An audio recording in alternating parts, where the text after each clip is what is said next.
There's a lot of hype coming into this season for Platinum. 5 red lights with the German Grand Prix. Forecasted to begin raining until about 20 minutes. It was hectic. It was chaos. My dark horse is in the gravel.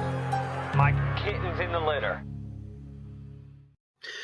Welcome to the one and only Litterbox podcast, hosted by me, Kitten Petter, and C. Freeze, who is not here. I think he's too busy bowling. Instead, I am joined by Jones, and I am joined by Lopez. ¿Cómo estás, fellas? What's up? I'm doing very good. Well, I mean, the Golden Race, we were just talking pre-production. It was pretty boring, so let's just go ahead and get that out of the way. Jones, with his first career victory, he's taking a commanding lead in the championship. He was followed by Norton, who I think was the only one that didn't have a penalty. Hockenheim, and then yours truly was P3. What's up? Unfortunately for Coleman, he finished P2 on track, but I think he had 45 seconds worth of penalties, so he wound up all the way down to P4. Airborne was P5, followed by Ultimate, Darkus, McLaren with his first points of the season, XP in 9th, and my teammate Guillermo, he was in P10. Fellas, your thoughts? Lopez, you had a tough race. Yeah, definitely a tough race. Had a little bit of trouble with my setup, but overall, was able to finish the race and was being competitive on the race. Yeah, you had the 2-2 wing glitch that happened to me in Australia, and it's happened to Coleman a few times, but I think it's only happened to him in practice races. So he's kind of lucked out there. But yeah, that is definitely not what you want to see, especially around the second and third sectors. having two downforce on the rear wing. Hashtag Codemasters. Yeah, right. They've been focusing on 2019 for 2 years. Jones, pretty straightforward stuff from you. You pretty much ran away with it after the first stint. Yeah, After, I mean, a little bit of a get together with some guys, but actually my first by about 10 seconds. first league win ever, so I was happy about that. Definitely first win in TCR. I wish it could have been against Mitch. Since our last time here on the podcast, he was moved up to Platinum, so I wish I could have beat him on track and taken credit for it, but nonetheless, here we are. Moving on Maybe without next him, year. and I'll take the championship lead, I guess, and we'll see if I can wrap this up and get a few more wins. That is the spirit. But that is a nice segue into Platinum class, where gotta say the race was an electric factory. Lopez and I were commentating. Jones was watching from the production truck out behind the track. Outside, like Joe Breezy ran away with it. I think he wound up winning by like 16 seconds. 15.8. And just absolutely commanding victory from him. But really from P2 pretty much all the way down the field, it was everyone was in DRS zone on the guy in front of him for pretty much the entire race. I couldn't keep up. With all the action. Yeah, very good tight racing. There were a few incidents, but most of it was just good hard racing and to be expected with these Platinum guys. Especially on the first lap. I mean, going into there were two separate incidents actually. I think with GoTo and who was it? GoTo and ZX actually, and then I think Talon and W. Two separate incidents there on the main straightaway going into the hairpin. Where I mean, guys, it looked like the start of the Indy 500. Everyone was just three abreast. I think it was actually four wide at one point. And, stuff kind of happens on first laps like that. I mean, this is a track where, slipstreaming is very important, and it's easy to get overly optimistic into that hairpin. Yeah, and they're getting antsy too. We've got a really tight championship battle. I mean, top three are tight at the top of the driver standings, and then the constructors also tight with the top three. So midway through the season, I think these guys are just starting to get more and more aggressive. Yeah, Sean had to miss the race, which definitely opened things up. He had gone into with a 23-point advantage following his win in Singapore. But with Breezy's victory, he finished first, obviously, and he reclaims the lead in the Drivers' Championship at 110 points.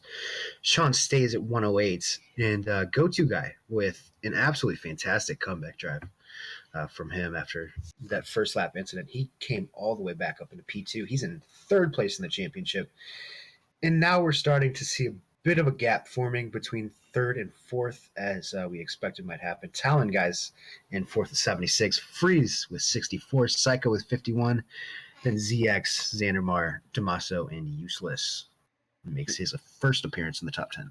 Speaking of Psycho and ZX, Mercedes home race, boy, they were not happy with that result. Both of them started up towards the front and just could not put a good race together. Yeah, I really thought it was. I thought ZX had a really good chance in this race because we had done a practice race, and there were a lot of really fast platinum guys, and then there was me, and like Breezy and GoTo finished, I think, second and third. They were battling the entire race, but ZX was the one that really ran away with it. So I thought, I thought he had a really good chance. Psycho Saint too. I think he had a really good result last year in Germany. Yep. But he got involved in some incidents as well with Xandermar. Yes. So yeah, I don't know. Lopez, have you watched the race? Yeah, remember I was actually one of the reporters on the side. Yeah. Yeah, so you have watched the race. Yeah. But yeah, what was your takeaway? Because we were talking about who would win the driver of the day, and it was really difficult for me. Like I think you could have picked any of the top three, whether it be Breezy, go-to guy, or Mitch. All just great races for I believe I said Mitch. variants of reasons. When we finished the broadcast, I believe I said Mitch coming from P14 to P3 was a really awesome drive. Yeah, on a reverse strategy. Yeah, fighting many drivers with his strategy was it was a really good drive from me. A lot of respect to him as well. Really good, clean guy. He can make the right decisions at the right times. Mitch is my driver of the day. Yeah, I don't know. I mean, it's hard to go against that, and it's hard to go against go-to guy because he looked like he was down and out at the start of the race, but he was able to make a two-stop work and climbed his way all the way from last into P2, and then Breezy just dominated the entire weekend, if you will. Very impressive stuff from all three of those guys. Jones, who what would be your vote? Well, I think by default, we expect go-to put that kind of performance in. So not to take anything away from him, but not surprising from him. Impressive, Yeah. but I expect it. Funny enough, I would give it to Mitch, but also was not necessarily surprised. But I bet he probably surprised a lot of these platinum guys. For us golden drivers, just another case where he was very well prepared, made very few mistakes, if any, and just put himself in a position to be lucky with a good result. I mean, he was fortunate with some other guys' incidents, but Yeah. That's part of the game. You got to put yourself in position to be there when the luck goes your way. So, and he does that consistently. I should note, as that was Mitch's first podium on debut. Impressive stuff, as we've been touching on. It was also Silent's first pole in Platinum class. Yes. Unfortunately for him, he was going with the two-stop, and the two-stop did not work. He finished all the way down in P7. But decent points for my McLaren cousin, regardless. Figured I'd give him a shout-out. I mean, that about covers everything there were a lot of incidents, but if you guys want to get into real life F1, there's plenty to talk about today. Yeah, let's do that. I mean, hell of a race in Bahrain today, and some very surprising results. A lot of Yeah, Yeah, yeah. surprising very results. unexpected. Uh, yeah. The weird thing is, like, ever since Bahrain came on the calendar, it's always, well, it was always one of those places where I'm like, oh, Bahrain this weekend, damn. But I mean, really, like the past 3 years, it's consistently put on some of the best races. The night race, Um, the night race yeah, changed it all. yeah. The night race, beautiful scenes from the Kingdom of Bahrain. Uh, we saw some famous people on the grid. David Beckham looking hot as usual. Guy Ritchie looked like he was on coke, and just just overall a lot of a lot of fanfare. Like the pre race, Oh, the grid speaking was packed. speaking of which, let me get this out of the way. Do you guys like this grid walk, or is it getting old? Is it just me, or are you? I'm tired of watching Brundle scramble around for half an hour trying to find people to talk to. What's You going know on? what? Yeah, I think Will Buxton was better at it, yeah, but same. I do like, seeing all the celebrities and stuff on the grid at any given race. Yeah, I mean, like, the cameras can do that though. yeah, well, like why is David Beckham in Bahrain? That's what, like how did that come? Like, did somebody just be like, hey, David Beckham, you want to fly down here to Bahrain for the weekend? To watch a race. Yeah, to watch. I've seen him in races before. I think he is a pretty big F1 fan, but um, Yeah, he was there last season as well. I think he was in the Mercedes garage. yeah, he was there with Shocker. because I think he was talking to Fernando Alonso before the race. But yeah, I don't. That's just maybe it's like tax free in the Kingdom of Bahrain. Maybe he has a property there. Mm. But yeah, onto the actual races. Uh, boy, Leclerc got off to a terrible start. Really fighting for grip after qualifying on pole. Vettel got off to a good start, but Leclerc eventually kind of fought back. I mean, it was nice to see like just how calm he was under pressure. Yep. Seemed like it was easy after a couple laps. He just took off and he's like, "Oh, I'll just go back to first now." Right. Yeah, and I mean, like, I think we had. I don't know if there were any stewards' rulings. I haven't checked that. I just finished watching the race like 30 minutes ago.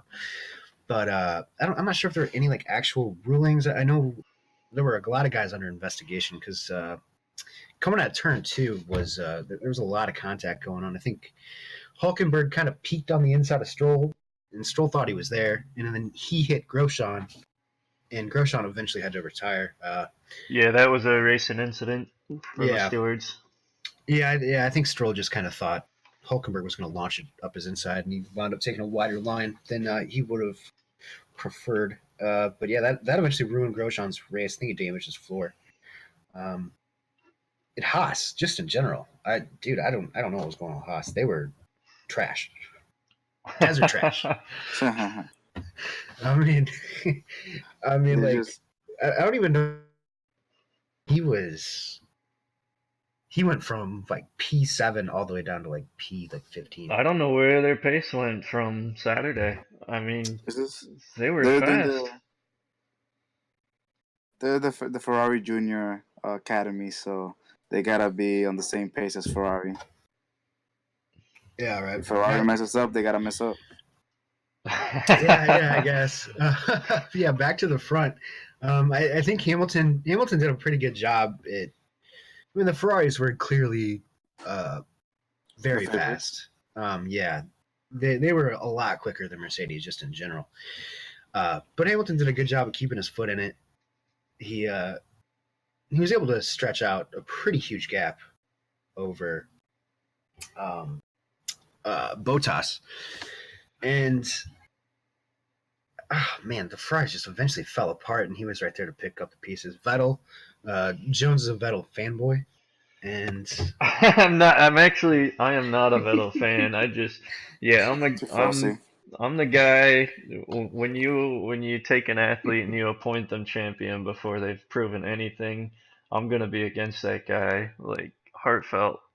So as good as Zion Williamson's Leclerc a is, and, champion. and as good as I know he is, as soon as everybody started calling him future champion, it just rubs me the wrong way. But props to him. I mean, he is talented, and he has proven himself this weekend, And obviously. Vettel once again shades of Mon last season where he kind of lost it into the chicane, battling Hamilton. Once again, just puts way too much throttle down. You can see the car fighting back, and he just eventually loses it completely. He's just beat 1-on-1, just flat out beat. Just beat, and to make matters worse, I don't know if it was an issue with the tire pressure or if it was just a complete coincidence. Later on that lap, his front wing failed on the back straightaway, and that was that was unfortunate. Oh yeah. But what are the odds? That almost had to happen to the guy. So he had everything else going wrong. So you might as well just finish him off. Yeah. Actually, He was lucky that it didn't get stuck under his front tires because That would have been hilarious. he would have been going straight forward into the barriers. yeah. Lopez, That's all. what's your take on Vettel? I mean, he's in trouble here with Ferrari. He's in big trouble. What do you think's going on with him? Man, it's a lot. It's a big question. I mean, you think he's still got it, or is he washed up, or what? I want to say he still got it, but he's not been showing such a form lately. I mean, you could tell. I mean, just what making multiple mistakes, right in a row, what that did to Bottas last year.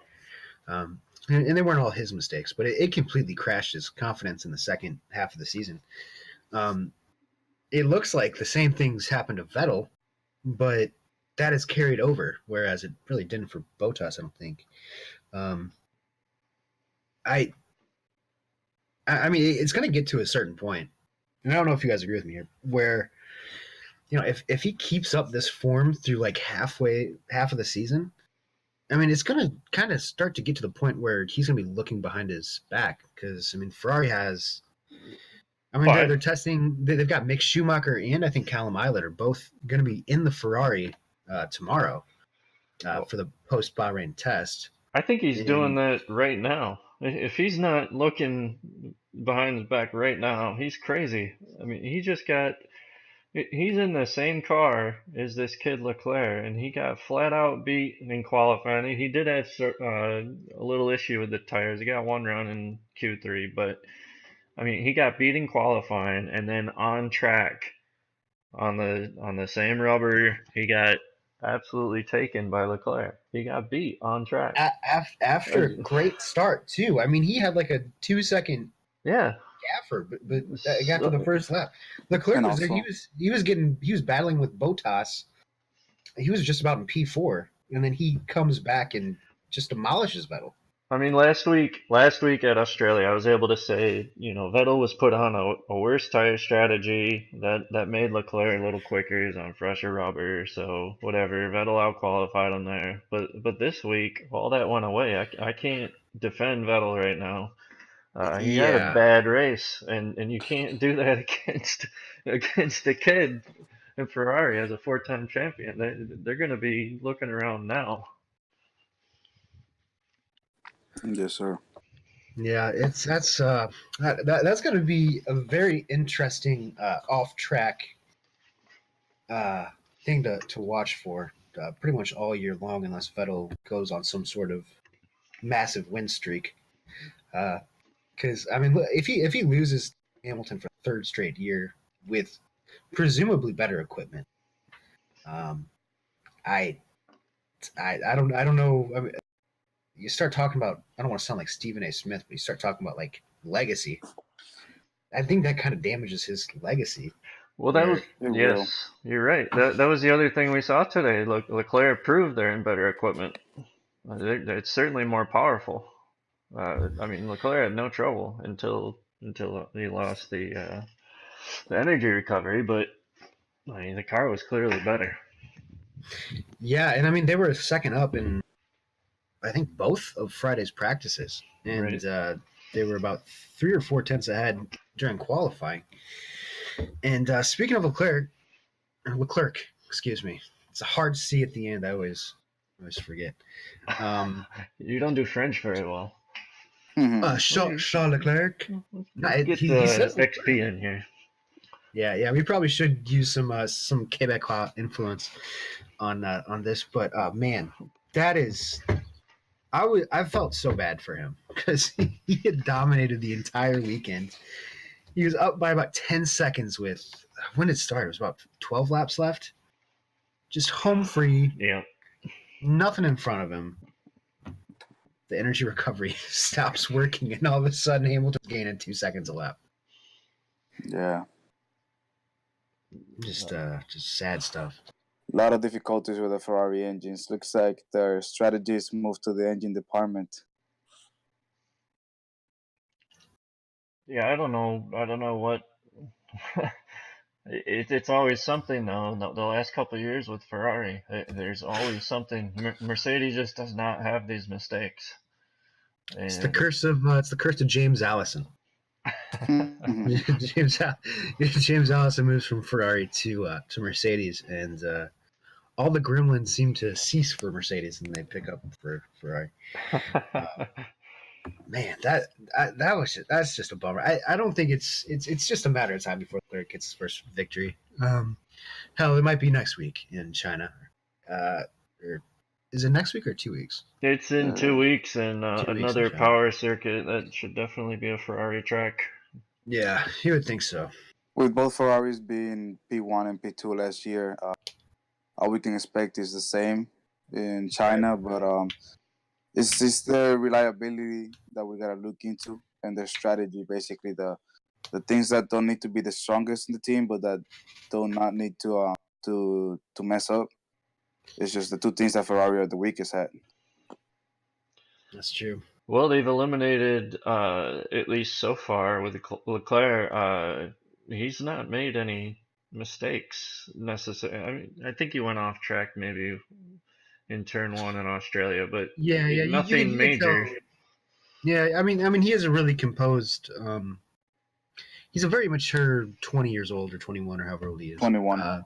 21. Yeah, he's very like mature for his age, and you can tell like uncharacteristically he was a little. I think he went off a few times during practice in Australia. He was probably nervous, and then he was probably a little too excitable in the first corner. But I mean, aside from that, and you can expect that. Like he did the same thing at Sauber last year. He made a few just silly errors in his first Pushing couple of it. races. Yeah, Just yeah. pushing. He's just trying to impress.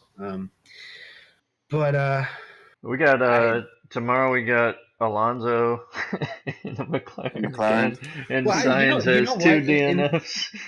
DNFs. And that's another thing. I mean, McLaren did look pretty good. Strong. Yeah, they Oh, looked almost like the fourth best team. I mean, Lando. It's out driving that car. Yeah, Lando's a stud. I think Lando's He's getting more really out good. of that car than it's worth.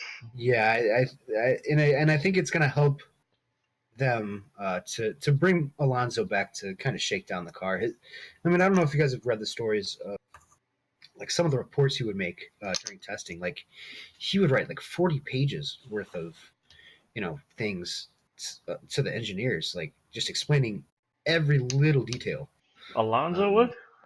yeah, Oh, Alonso was an incredible guy at setting up cars. Um, that's like one of his calling cards, I think, as a driver. But but I mean, like 40 plus pages of stuff, and I guess he's still getting paid about $40 million. So, so, yeah, so McLaren's gonna call him back in and and let him shake the car down for a couple of days. I Well, believe that. go ahead, Say, Joe. Lopez. Um, I believe that Alonso is exactly as you say, one of the best at making cars, setting them up, but also he's more he's the way he set up the car are more for his style. I don't know if you've seen what Van Dorn has said about his 2 years in McLaren.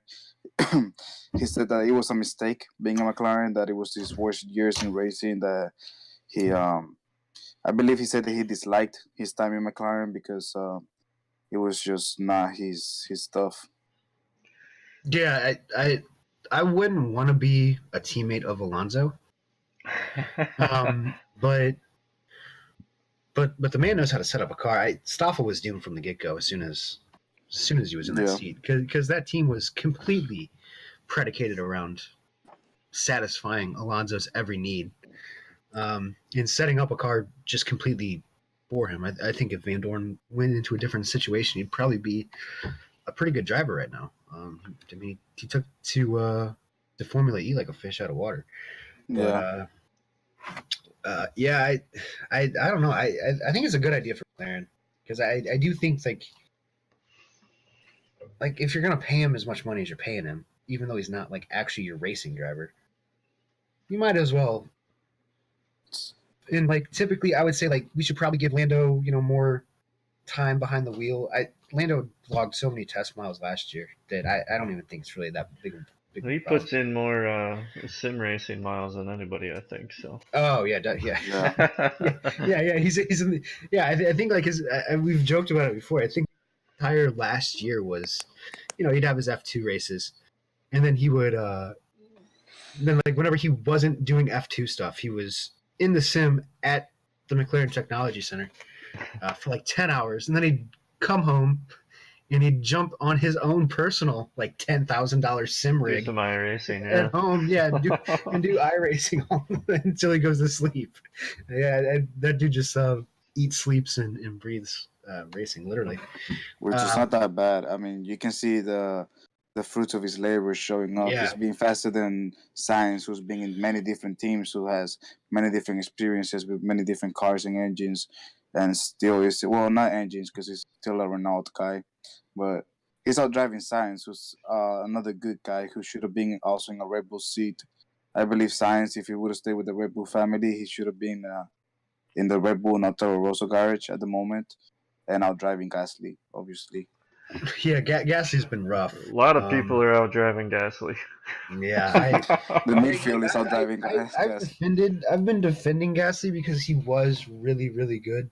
You shouldn't.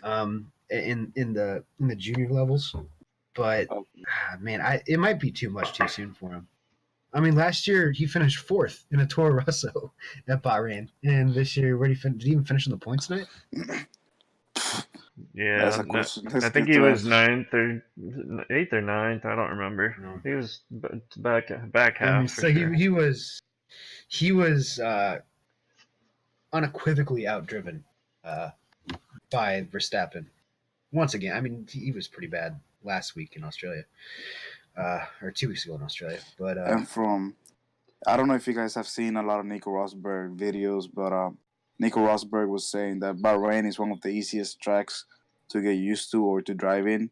That many new drivers have a lot of good finishes in Bahrain, which is actually can be true. I mean, many of the first drivers from that season, many of the new boys on the faster teams had a really incredible finish last year. Right. Yeah, I mean, it is, and we can go back to talking about the track itself.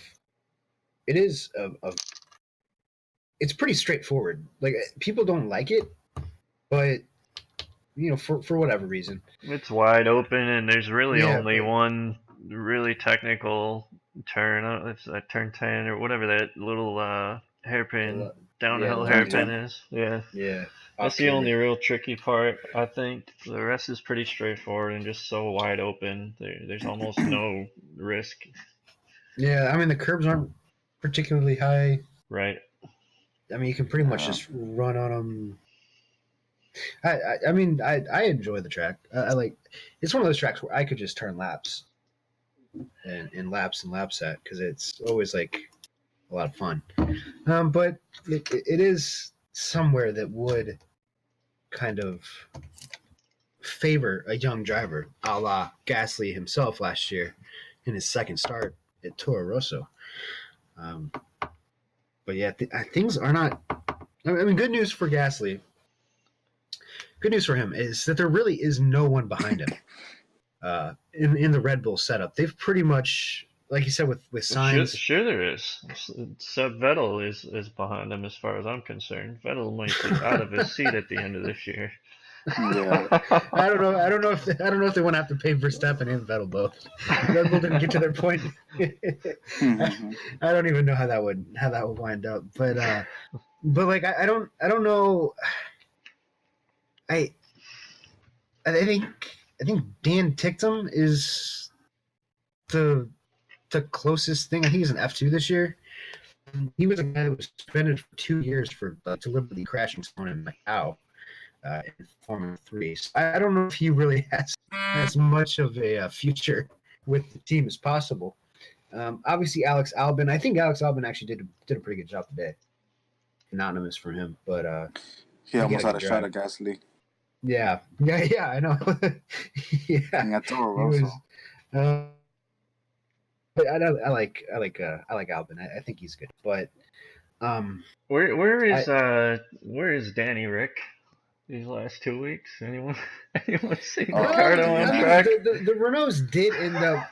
Did he finish 7th? They didn't finish. Not today. Oh, he didn't finish? No. He hasn't finished a single race for a long time. Oh, jeez. They DNF'd. Okay. They both DNF'd on turn 2. Okay, so what happened to Danny Rick was the same thing did they that crash happened each other? last year. No. Oh. No, they Danny both Rick had issues. Yeah. Oh, well, I guess I did not finish the race. I wound up on like lap 50. This was like what was it? This was what caused the safety car at the end. It was like 5 laps from the finish. There was a safety car? Okay. Wow. Yeah. I should have finished watching the race. I didn't. That's why Leclerc finished on the podium. Leclerc would have been 4th if the safety car didn't come out. Verstappen would have been on the podium. Yeah. It would have been the same as Melbourne. Yeah, well, I saw a spoiler on Twitter, so I figured like I had everything covered. Yeah. Guess not. Guess not. Not trust okay. Twitter. So double DNF for Renault. It was really bad. Yikes! Oh man. So one thing that I want to clarify for you is that Ricardo had the same engine, the same trouble as last year, where his car just literally died on itself. So that's more disappointed. Disappointing than last year. Yeah, I was expecting more out of Renault than what they're showing right now. They even had a fight. I think McLaren is. I mean, McLaren's the best Renault team at the moment. I think it's the only Renault team. I mean, yeah. At least Lando Norris is. I mean, Sainz has 2 DNFs. Ricardo's got 2 DNFs. Hulkenberg's got a DNF. So. Yeah, I mean, Sainz's DNFs were, well, at least in Australia, it was from the Renault. Yeah. Ugh, yeah, I don't know. It's tough to be a Renault fan.